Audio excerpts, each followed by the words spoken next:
বহুকাল আগে চন্দনবন নামে এক গভীর জঙ্গল ছিল, যেখানে গাছের ঘন ছায়া আর পাখিদের কলকলিতে প্রকৃতি যেন নিজের গল্প বলতো। এই জঙ্গলের মাঝে বাস করত এক দুষ্টু সিংহ, নাম তার কেশর। কেশর ছিল ভীষণ অলস। সে কখনো নিজের খাবারের জন্য শিকারে বের হতো না। তার দুষ্টু বুদ্ধি কাজে লাগিয়ে সে জঙ্গলের অন্য প্রাণীদের ভয় দেখিয়ে খাবার জোগাড় করত।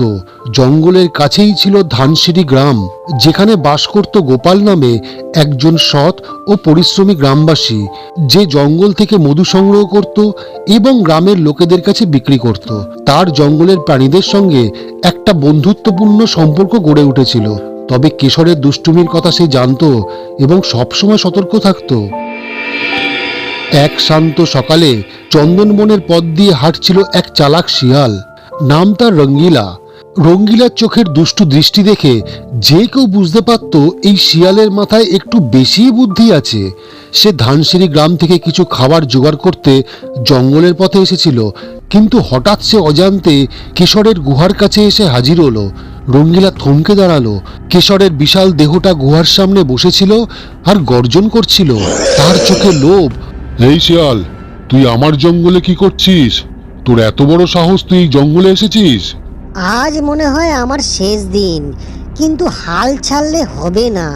আমাকে এখান থেকে যে করেই হোক বেরোতেই হবে। কেশর দাদা, তুমি কেমন আছো? আমি তো ভালোই আছি, কিন্তু এই জঙ্গলের অবস্থা দেখে মনে হচ্ছে আর বেশি দিন ভালো থাকা যাবে না গো।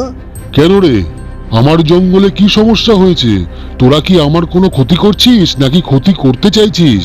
আরে না না, কি বলছো দাদা? এই মা, কি বলছো তুমি? আমরা তোমার কি ক্ষতি করব? তবে তোমার জঙ্গলের নিয়ম কানুন আরো কড়া হওয়া উচিত, তাই না?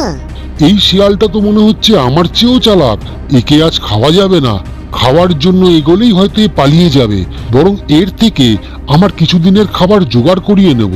ঠিক আছে রঙ্গিলা, ঠিক আছে, তুই আমাকে বল, এই চন্দনবনে ঢোকার জন্য তোর কাছে কি কোনো অনুমতিপত্র আছে? যদি বলি আমার কাছে কোনো অনুমতিপত্র নেই, তাহলে তো কিশোর আমাকে এখানেই শেষ করে দেবে। কি যে বলো দাদা, অনুমতিপত্র ছাড়া আমি তোমার জঙ্গলে ঢুকবো এমন সাহস আমার আছে নাকি?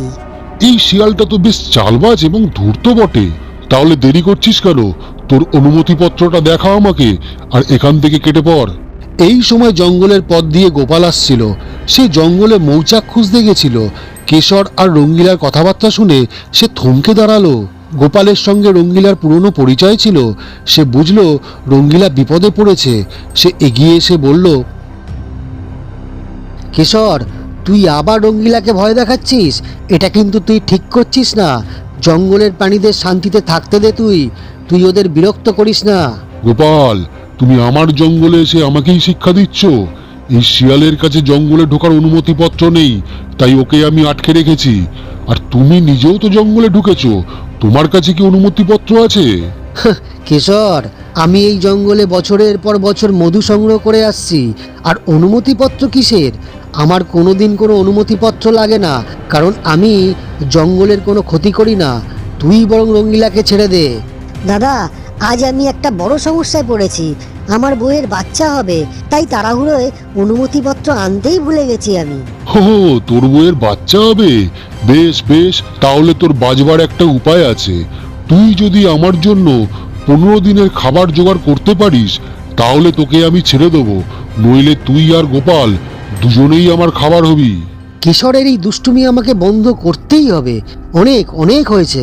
ঠিক আছে কেশর, আমরা তোর শর্ত মেনে নিলাম, কিন্তু তোকেও আমাদের কথা রাখতে হবে।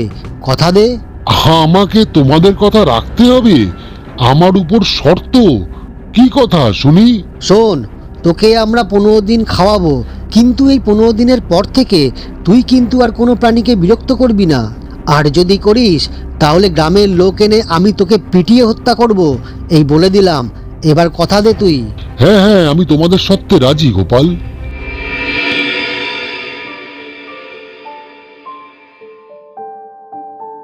পরদিন সকালে রঙ্গিলা শিকারের খোঁজে বের হলো। সে ভাবলো, যদি খাবার জোগাড় করতে না পারি, তাহলে কিশোর আমাকে আর গোপালদাকে খেয়ে ফেলবে। জঙ্গলে সারাদিন ঘুরেও রঙ্গিলা কেশরের জন্য কোনো খাবার খুঁজে পেল না।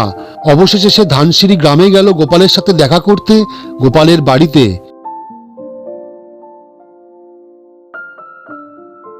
রঙ্গিলা, ভালো হয়েছে তুমি এসেছো। আমি তোমার কথাই ভাবছিলাম। তুমি আমার কাছ থেকে একটা মুরগি নিয়ে যাও, ওটা কেশরকে দিয়ে দাও। গোপালদা, তুমি আমাকে এই মহাবিপদ থেকে বাঁচালে দাদা। আজ কোথাও কেশরের জন্য খাবার খুঁজে পাচ্ছিলাম না। আমি তো ধরেই নিয়েছিলাম এবারে তোমাকে আর আমাকে কেশর খেয়ে নেবে, কিন্তু তুমি আমায় বাঁচালে দাদা। কিন্তু শোনো রঙ্গিলা, কিশোরের সঙ্গে এভাবে চলবে না। আমি তোমাকে একটা পরিকল্পনা দেব। তুমি প্রতিদিন নানা রকম খাবার নিয়ে যাবে কেশরের কাছে, যাতে কেশর খুশি থাকে। আর আমি জঙ্গলে গিয়ে কেশরের উপর নজর রাখবো, বুঝলে? রঙ্গিলা মুরগিটা নিয়ে কেশরের কাছে গেল। কেশর মুরগি দেখে খুশি হয়ে বলল, বাহ রঙ্গিলা, বাহ, দারুণ শিকার করেছিস আজ তুই। আমার কথা রেখেছিস তুই। যা, কাল সকালে আর একটা নিয়ে আসিস।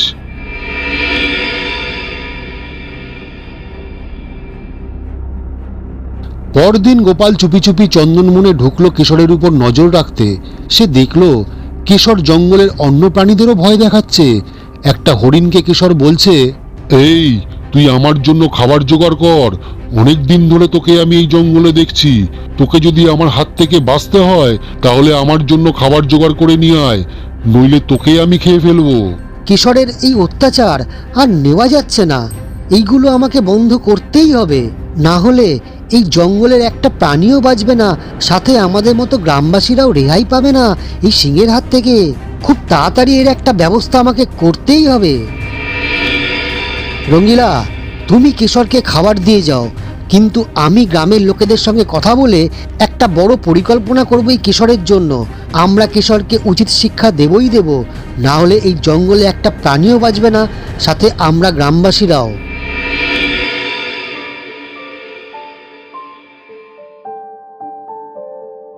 গোপালদা, প্রতিদিন যদি মুরগি নিয়ে যাই কেশর বিরক্ত হতে পারে, আর কেশরকে এখন বিরক্ত করলে চলবে না। তাই তোমায় বলছি দাদা, আজ আমায় একটা হাঁস দাও। এই হাঁসটা পেলে কেশর আরো খুশি হবে। তোমার চালাকি দেখে আমি অবাক হচ্ছি রঙ্গিলা। নাও, এই হাঁসটা নিয়ে যাও। এইভাবে 15 দিন কেটে গেল। রঙ্গিলা গোপালের পরামর্শে প্রতিদিন নানা রকম খাবার জোগাড় করলো। একদিন মুরগি, একদিন হাঁস, কখনো মাছ, কখনো ফল। গোপাল জঙ্গলে গিয়ে কেশরের উপর নজর রাখত। সে দেখলো কেশর ধীরে ধীরে রঙ্গিলার উপর ভরসা করতে শুরু করেছে।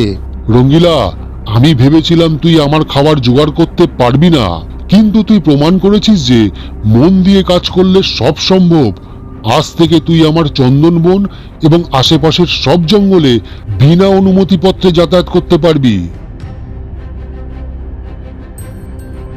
কেশর, তুই রঙ্গিলাকে ছেড়ে দিয়েছিস, এটা ভালো। কিন্তু তুই যদি আবার কাউকে ভয় দেখাস বা বিরক্ত করিস, তাহলে আমি গ্রামের লোকেদের নিয়ে তোর সঙ্গে বোঝাপড়া করব। এটা যেন তোর মাথায় থাকে। তুই যদি আমাদের সঙ্গে বন্ধুত্ব করিস, তাহলে এই জঙ্গল আরও সুন্দর হবে। আর যদি না করিস, তাহলে তোর কপালে কিন্তু মহা দুঃখ আছে। এবার তুই ভেবে দেখ। কেশর গোপালের কথা শুনে একটু ভাবলো। সে বুঝলো ভয় দেখিয়ে কিছু অর্জন করা যায় না। সে বলল, ঠিক আছে গোপাল, আমি আর কাউকে কোনোদিন ভয় দেখাবো না। রঙ্গিলার তুমি আমাকে শিখিয়েছো যে বন্ধুত্বই সবচেয়ে বড় শক্তি। এরপর থেকে কেশর, রঙ্গিলা আর গোপালের মধ্যে একটা সুন্দর বন্ধুত্ব গড়ে উঠল। রঙ্গিলা তার চালাকি আর সাহস দিয়ে জঙ্গলের সবাইকে মুগ্ধ করলো। কেশরও কাউকে আর বিরক্ত করতো না বা কাউকে মেরেও খেত না। সে জঙ্গলের ফলমূল খেয়ে দিন কাটাতো, আর চন্দনবন হয়ে উঠল শান্তি আর সম্প্রীতির একটা প্রকৃত উদাহরণ।